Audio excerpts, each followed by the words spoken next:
Maalin murtii dubbadhee? kiyyan na afaanii qabdeenaa galaasa sirraa wanta jee wanni jechuu barbaade ani obboleessi kee yoo rakkoo ta'e guututti hin dhageenye arraan tana rakkoo ta'e waan dhagee rakkoo ta'e san arra raasii hojii isheen godhe ta dabarteef yoon gartee yoon si dhiyaadhee gartee si beekallee waan hubachuu dhabuu kiyyaaf waan san si gaggaafachuu dhabuu kiyyaaf anaa fi fakkaataan akka kiyyaalleen asumaan dhiifama nuu godhii ta'an booda obboleessa kiyya nuti akkanatti hin laalleen si jechaa jira bar. Nu akka waan ati akkasitti si jechaa jira bar. Si galee ta'ammoo amma boodaatiif ni jirraan si jechaa jira bar murtii. Waan barre ta dabarte dhiifama nuu godhii anaa fi fakkaataa akka kiyyaatiifis ta'amma booda ni jirraan jechaa jira malee waan biraa jechuutu hin jiru bar murtii kiyya. Alex taayee yaada ni qabda inni dubbadhee jechuu ture maaliiti? Ustaz Hamzaan yoo carraan haa kennu namni dursu. Dubbadhu fitadhe maaf fitadhe dubbadhu. Dubbadhu Alex.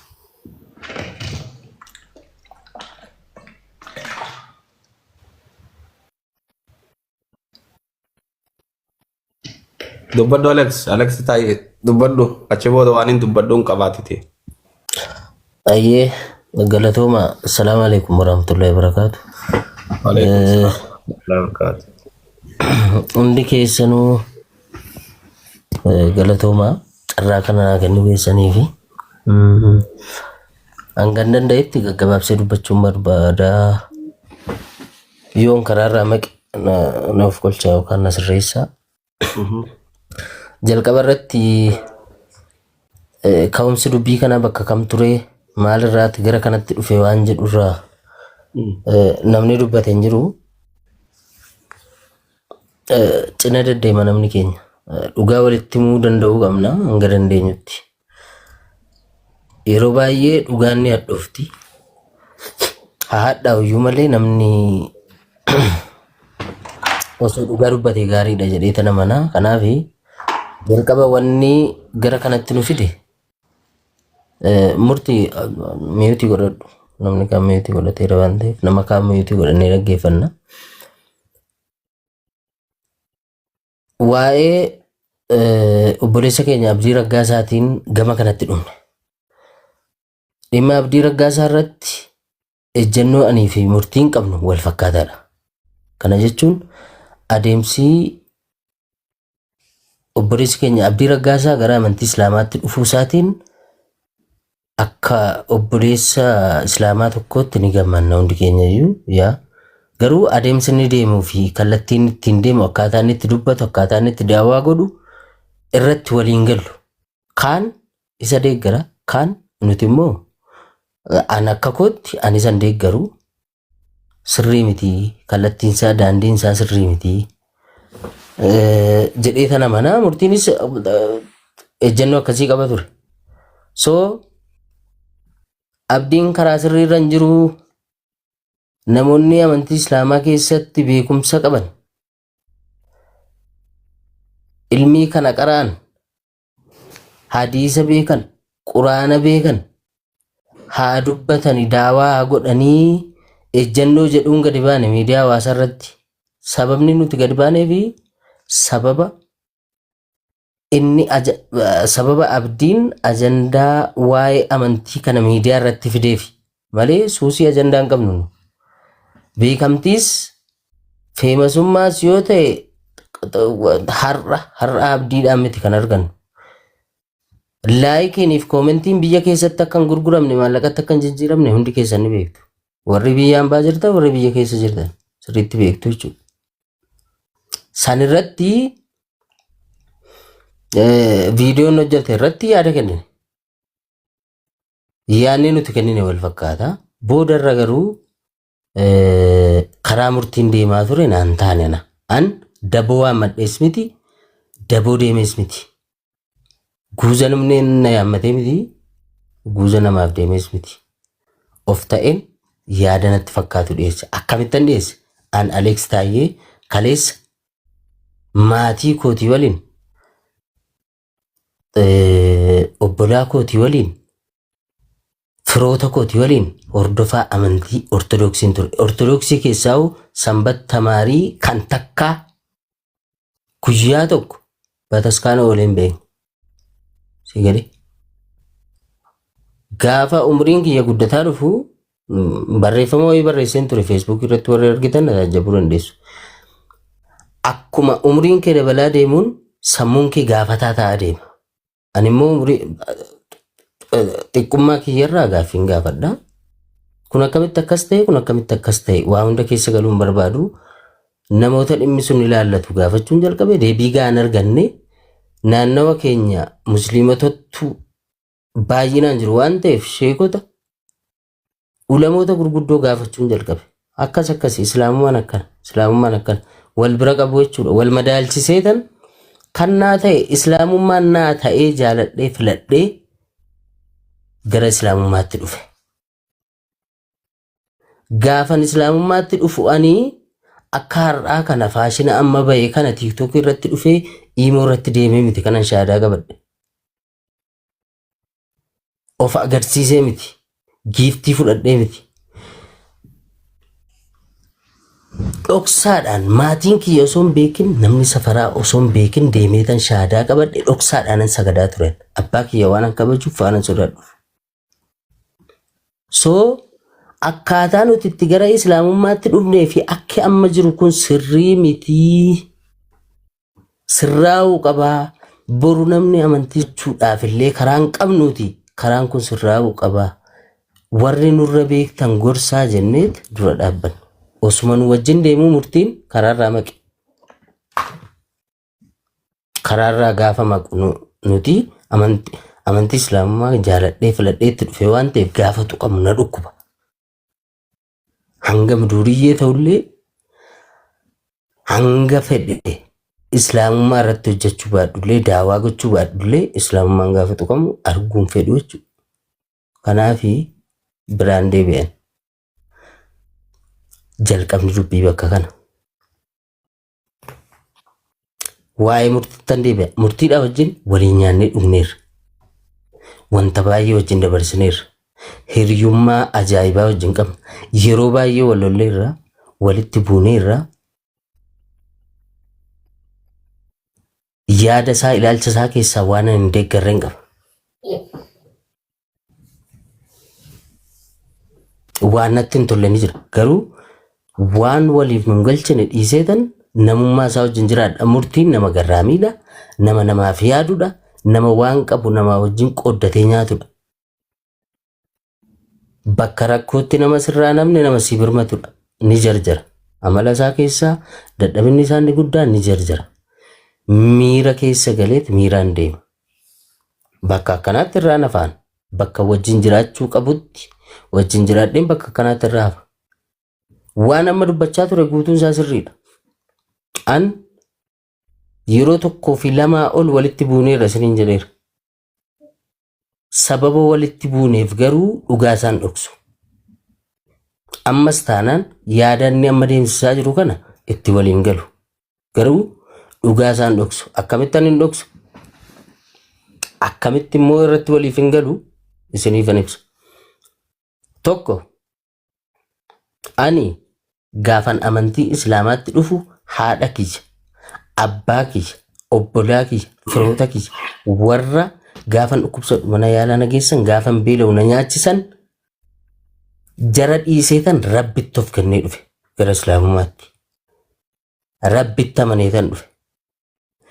Jarri waan fedhe yoo na miidhan illee rabbii nan qabaa jedhee rabbii na abdadhee dhufe. Abbaan kiyya gaafan salaatu gaafan quraana masjiida deemu ulee qabatee karaa irratti na eega ture. Na gara fuudhaaf. Rabbitti of kenneetan deemee kana deemeen sagada takka na tuqeen beeku. Abbaan koo guyyaa ximqataa bakka ximqataa ni xammaqamtanii na geesseera. Bakka ximqataattan deemee dirree ximqataa irratti sagadeen. Wallahi takkaa miidhameen beeku. Maaliif rabbiin itti amanin qaba waan ta'eef. Har'a murtiin islaama keessaa namni tokko itti balleessuu danda'a. Namni lama isatti dabuu danda'a, isaan rabsuu danda'a. Namoota isatti dabaniif jecha hin taane jedhaniif yookaan karaarraa waan islaamarraa hin eegamne dubbataniif jecha rabbiin ganuu sirrii miti. Jalqabuma islaama ilaalee otoo hin taane islaamummaa ilaalee rabbitti amanuu danda'uu qaba. Waan islaamummaa keessatti caqasama. Islaamummaan kan inni ibsamu islaama amanee ka'ee daandii hin taane irra deemu osoo hin taane akkam beekutti an beekumsa hin qabu. Nama amantii kana keessatti dhalatee guddate illee miti. Islaamummaan quraanaa fi hadiisaan jecha rabbi nutti himeen malee Hamzaa Jaabiriin yookaan Dooktar Nuuraddiiniin miti kan inni ibsamu. Islaamummaan kan nuti itti sabaruu qabnu, kan nuti of kennuu qabnu, rabbii isa quraana buuse isa islaamummaa nuuf kenne sana malee waan Hamzaan hojjetuuf waan Dooktar Nuuraddiin hojjetutti miti. Murti guutuun yaa I know tabaddulaal miidhameera. Eenyuun miidhame? Tokko nama maqaa islaamaa himatu, nama miseensa islaamummaa ta'een jechi hin taane jedhameeraan sirriittan beeka. Gaafa konkolaataadhaan osoo deemuu jara isaatiif akka miidiyaa irratti jajjaruuf silaa isarraan eegan ture hin jennenni obsii jenneen ni dhiise. Waggaa kana keessa fatanaan isarra ga'e annan beeka qaamaan hiriyaasa waan hin ta'eef. Hiriyummaan keenya garuu daangaa qaba. Bakka inni dogoggoretti jala hin deemuun. Sana booda duulli irratti banameet hojiin biyya alaatti deemee agriimentii mallatteessee waan enerjii dhugaatii enerjii jedhamu sana galchuudhaaf hojjete piroosesii inni jalqabe sun jalaa danqame. Birrii miiliyoona meeqaan lakkaa'amu jechuudha annan beeka. Magaazina inni asii kireeffate jalaa cufsiifame. Hin dubbanne inni waan gana.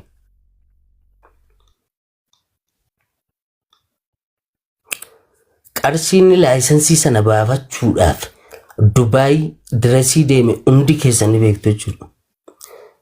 Hanga Dubaay deemee laayisensii sana baafatee biyya keessatti gibiraaf qaraxa barbaachisu kaffalee baafate sun magaazina kireeffatee meeshaa galchuu gaafa jiru jalaa cufsiisu. Balaan konkolaataa sun irra ga'e hin dubbanne.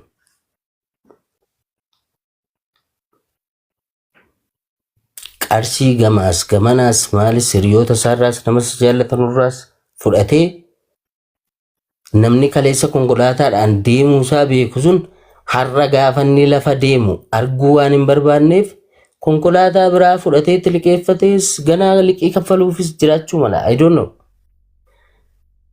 Konkolaataadhaan deemaa jira. Osoo inni akkasiin jiraatu haqiiqa biyya abalu jedhamee moggaafateen poolisaan qabamee deeme Baalee. Gaafa inni qabamu sana itti bilbileetiin maalidha wanti ta'e namni wayinatti himnaan maalidha wanti ta'e jennaani waan akkasiitii bakka kanaan jira jedhe. Tole waan irra geesse na beeksisii hin jedheen. Hin deeme Baalee gaafa deemu gaafachuudhaaf deemuudhaaf jenneetu Baalee deemuudhaaf tikeeta murachuu fedheen gaafadhe. Murtii guutuu gaafachuudhaaf dhufaa jirra. Hiriyaa koo kan biraa jira. Gaafachuudhaaf dhufaa jirra. Haa akkamii? Utuu an achin deemin Aleeksi Taayyees murtii guutuudhaa wajjin waan hatan wajjin nyaataa turan waan ta'aniif inni kunis seeratti dhiyaachuu qabaa jedhee miidiyaadhaan labsame. Sana waan an argeefan bilbilee gaafadhe. Murtii guutuu gaafachuudhaaf roobee dhufaa jirra akkamii jennaan hin dhufinatis qoratamaa hartaanaan jedhan akkasii okay hiriyaa kootiin deemiiti waan jiru adda baasinaa bilbilii. Yoo hidhamuus ta'e hidhaan nuuf haaraa mitii jedheetan erge gaafan deemu. Gurbaa hiriyaa koo achi deeme sana maal jedhan Aleeksi Taayyee jechuun si'i jedhanii gaafatan waajjira poolisiitti.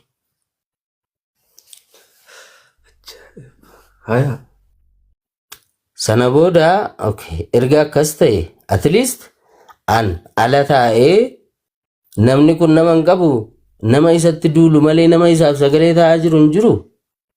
At least ala taa'ee dhugaasaa dubbachuun qabaa jedheetan isa bira dhaquu dhiise.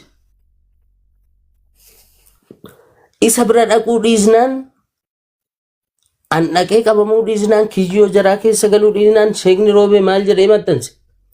Aleeksi Taayyee namni jedhamu kun maqaa koo balleesseera gadi bahee dhiifama nan gaafatu taanaan Finfinnee dhufeeti beeki boolee taa'e.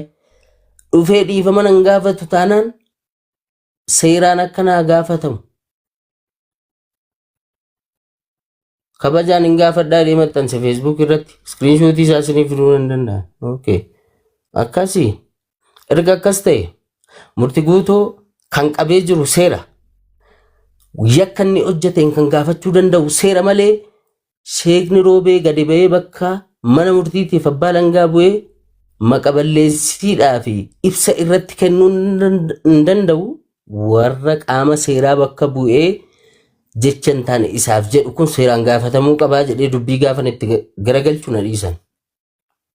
Sigalee gaafa hidhaadhaa ba'u dubbii gabaabaa qabxiin ijoo koo maali? Dubbii gabaabaa murtiin akka fedhetti isaa ba'u. Gaafa sanas maalan jedhan murtii ati qulqulluus ta'e yakkas qabaadhu rabbi si haa baasu hojii keetii jedheetan biraa deebi'e. Ni dhufee gaafa ba'u Adaamaadha an mana isaa bulee hin beekaan. At least guyyaa 3 guyyaa 4 mana isaa bulee hin beeka. Akka inni itti ijaare hin beeka mana isaa. Mani sun jalaa diigame natti bilbileeti. Aboon of jibbeen jira. Lafa kanarraa of balleessuun barbaadaa jira. Waanan biyya kana keessaa qabu tokkittiin mana kana turte. Mana kana harmee kootiif waadaa galeetan ijaare. Ibsaa Finfinneedhaa Jibuutii deemuutu irra ba'e jedhanii na jalaa diigaa jiru safara guutuu diigaa jiru mana kana ergan dhabee an abdii biraan qabu. An jireenyuma kanaan fedhu natti dhaayee jira. Eessa jirtaa nan jennaan Finfinneen jira. Akkanitti jiraadhu beekta. Boriitu na bira kottu. Dhuftee waan jiru ilaaluu qabdaa. Okay. Ani rakkoo akkasii keessan jira. Akkan maatii jiraachisu beekta. Maatii irraa yoon deeme haati koo agabuu bulti. Dhufu waan hin dandeenyeef waan jiru na beeksisi garuu ati tasgabbaadha. Waan jarri jedhan godhi.